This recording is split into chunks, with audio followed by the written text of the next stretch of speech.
Bonjour, bonsoir à tous les citoyens de ma patrie le Togo. Dans cette vidéo, j'aimerais commenter la conférence de presse de l'ANC. En effet, dans la semaine, l'ANC a fait une conférence de presse dans laquelle elle a énuméré un certain nombre de choses qui ont conduit à l'état de délabrement de notre pays, partant du fonctionnement du système politique. Quand tu vois l'analyse de l'ANC, tu comprendras que c'est un travail qui a été bien fait. J'aimerais par là inviter tous les autres partis politiques du Togo à aussi monter au créneau pour en faire autant.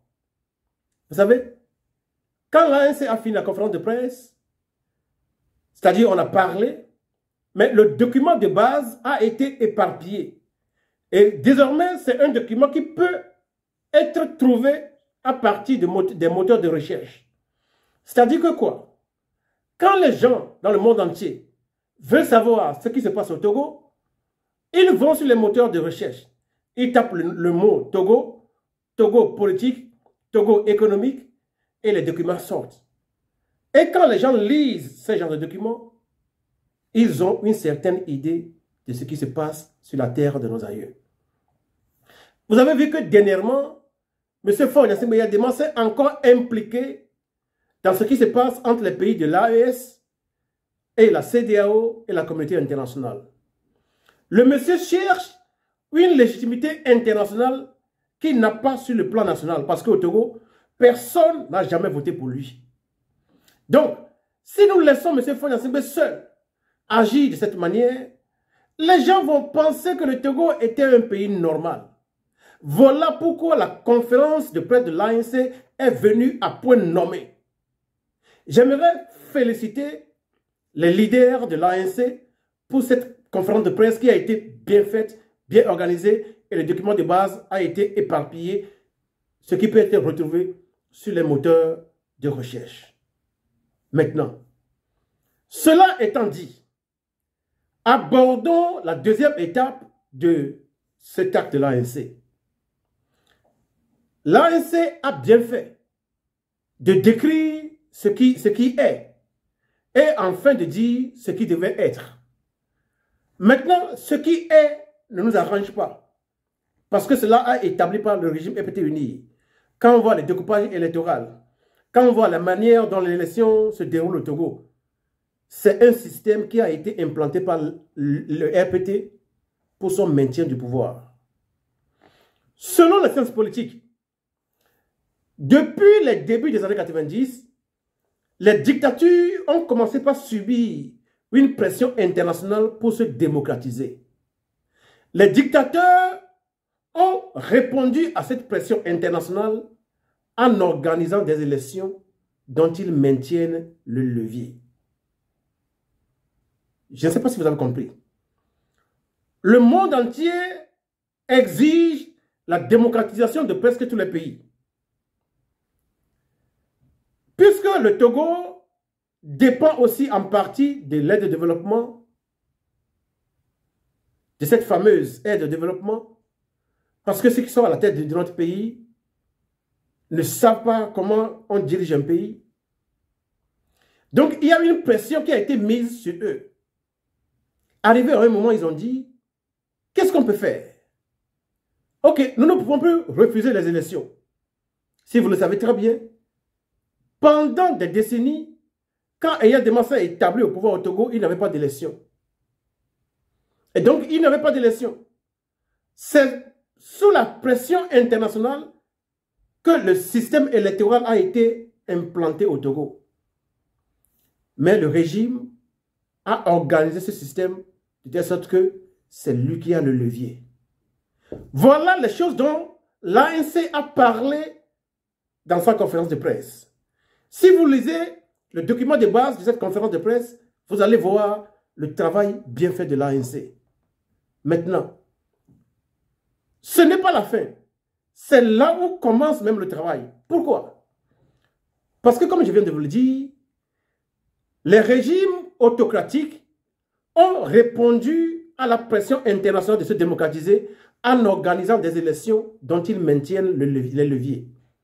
Donc, aussi longtemps que les élections fonctionnent de cette manière, le Togo ne se démocratisera jamais.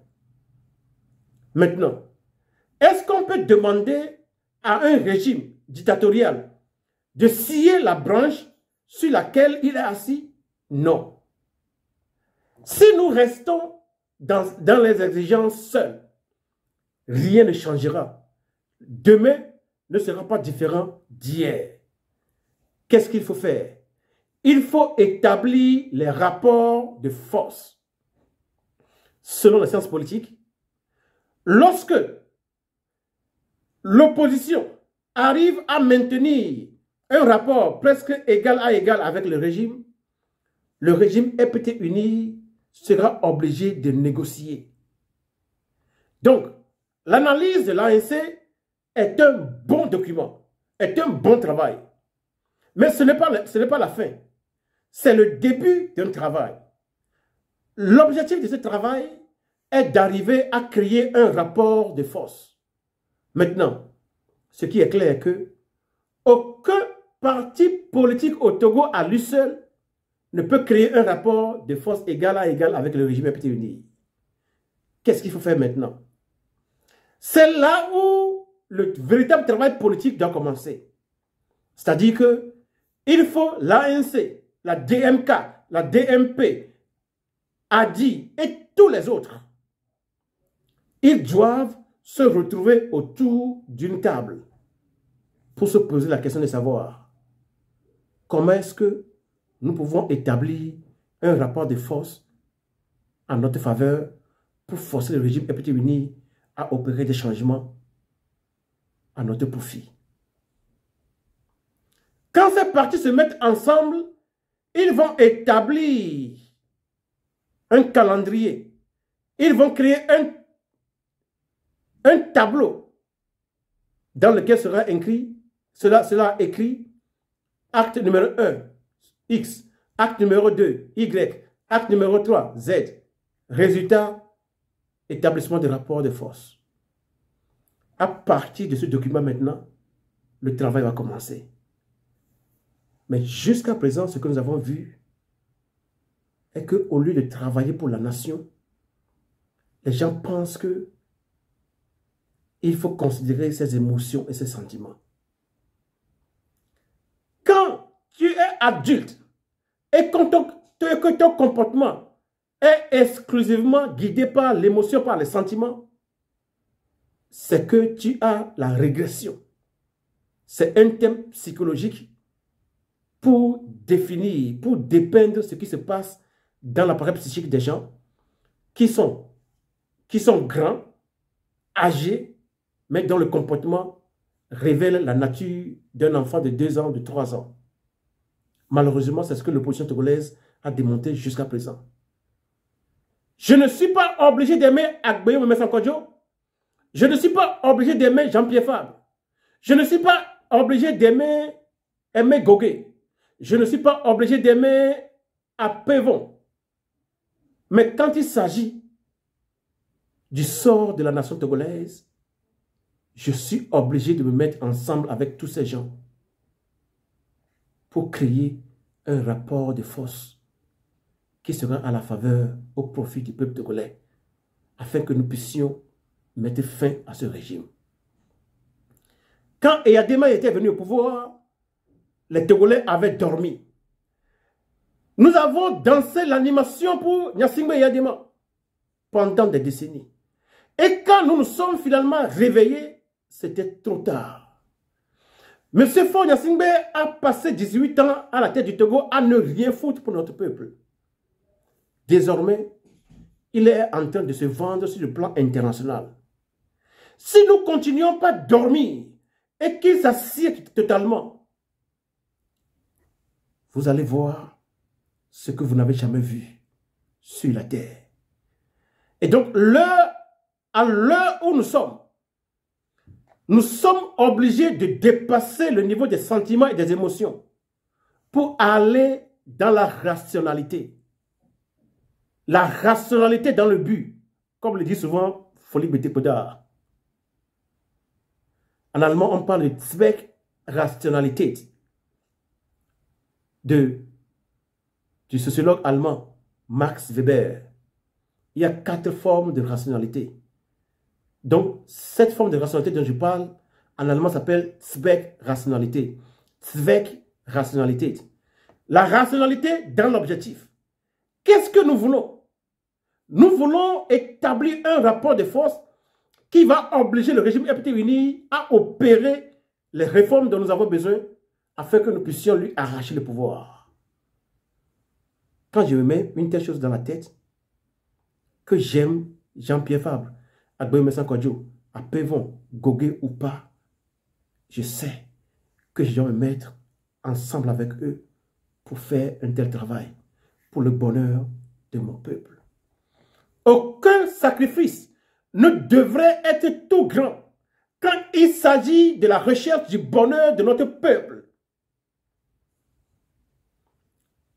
Tous les pays qui prospèrent, si vous voyez l'éducation que le peuple ont reçue, ils ont appris à aimer leur patrie. Ils ont appris à tout donner pour l'avancement de leur patrie. C'est à ce point où nous sommes. Le document qui a été partagé par l'ANC après sa conférence de presse est un très bon document. Mais ce n'est pas une fin. C'est le début d'un travail qui doit être fait maintenant. La question qu'il faut se poser est celle-ci. Est-ce que M. Jean-Pierre Fabre est prêt à travailler avec M. Gogué, M. Apévon, M. Agboé Mensah Kodjo, Mme Brigitte Adjamagbo Johnson et tous les autres pour établir un rapport de force pouvant forcer le régime à opérer les réformes afin que nous puissions changer la terre de nos aïeux? Est-ce que tous les autres opposants sont d'accord? Est-ce qu'ils comprennent la nécessité de se mettre ensemble pour établir un rapport de force? Voilà la question que chacun de nous doit se poser. Les militants des partis politiques au Togo, est-ce que vous êtes d'accord? Vous avez compris qu'il faut forcer vos leaders à se mettre ensemble afin qu'un rapport de force favorable à l'opposition soit établi? C'est la question qu'il faut se poser.